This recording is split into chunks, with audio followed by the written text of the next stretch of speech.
Hi, you're about to learn how to make the simplest select component in ReactJS. I prepared empty React app with folder and files for the component, but before we go and write code here, we need to do some preparations in app.js. First of all, we need some options from which we could select. Here we have them. Our select will expect options as an array of objects with fields value and label. Also, we need the state for the selected option, so let's create it here. Component itself will have 4 props: placeholder for showing something when nothing is selected, options from which we can choose, selected option speaks for itself, and onChange callback, which will be called when some option is selected. It gets new selected option and we are gonna use it to update selected option. We've done all necessary preparations here. Now let's go to write component code. First of all, we need to know whether or not select is opened. For that, we can create isOpenState. Next, let's return div with class select. And on click, we are gonna set isOpened to the opposite value. Inside div, we check if there is selected option, and if it is, then render its label as a content. Otherwise, render placeholder. Down below, we check if select is opened, and if it is, render the options.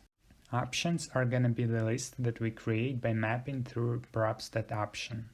Each option is a div with corresponding class, some key, and label as a content.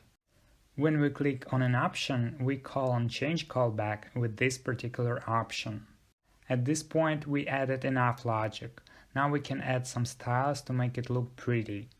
Now it's looking like this.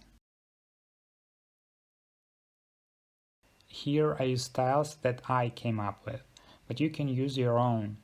The main style in select class is position relative, because we are gonna set position absolute to the list and it needs to know relative to what element to position itself. And here in list we set position absolute and then top to 100% to completely shift it under the select. Because of the borders, I also need to set left and right to -1 pixel. The rest of the styles is up to you, but I will use these.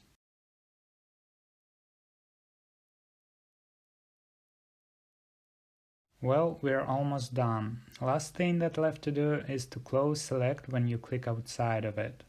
Simplest way to achieve this is to listen all clicks on document and close select on each click, except clicks on the select itself. To implement this logic, we can utilize React Ref. Then use useEffect to set listener on document when component is created and remove it when component is destroyed. As for listener itself, we need to check if the select element contains the target. If yes, it means that you clicked on the select, and in this case there's no need to close it. We close here only if click was outside. And that's it for today. Now you know how to make this simplest select component. If the video was helpful for you, then you can thank me by clicking the like button down below and subscribe to my channel. Have a nice day.